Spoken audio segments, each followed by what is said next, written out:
Sunrisers হায়দ্রাবাদের বিধ্বংসী opener Abhishek Sharma দিল্লির বিরুদ্ধে ম্যাচে মাত্র ২৫ বলে অর্ধশতক পূর্ণ করেন এদিন। আর সেই হাফ সেঞ্চুরি শেষমেশ সেঞ্চুরিতে বদলি হল। আইপিএলে পরপর ২ দিনে দুটো সেঞ্চুরি।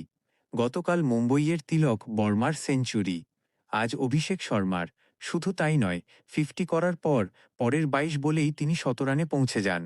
আইপিএলে এটি তাঁর দ্বিতীয় শতরান। এই ইনিংসে তিনি দারুণ আক্রমণাত্মক ব্যাটিং করে প্রতিপক্ষ বোলারদের চাপে ফেলেন এবং দলকে দুর্দান্ত সূচনা এনে দেন। এর পাশাপাশি তিনি আইপিএলে নিজের ২০০০ রানও পূর্ণ করেন। তবে এই মরশুমে তার পারফরম্যান্স খুব ধারাবাহিক ছিল না। কয়েকটি ভালো ইনিংসের পর তিনি ছন্দ হারিয়ে ফেলেছিলেন। তাই দিল্লির বিরুদ্ধে এই ইনিংসটি তাঁর দলের জন্য ইতিবাচক বার্তা হিসেবে দেখা হচ্ছে। হায়দ্রাবাদের রাজীব গান্ধী আন্তর্জাতিক ক্রিকেট স্টেডিয়ামে দিল্লির অধিনায়ক অক্ষর পটেল টস জিতে প্রথমে বোলিং করার সিদ্ধান্ত নেন এবং সানরাইজার্সকে ব্যাট করতে পাঠান। সানরাইজার্সের হয়ে ইনিংস শুরু করতে নেমে অভিষেক শর্মা ও ট্রেভিস হেড প্রথম উইকেটে ৯৭ রানের জুটি গড়েন। ট্রেভিস হেড ২৬ বলে ৩৭ রান করেন, ছিল ২টি ছক্কা ও ২টি চার।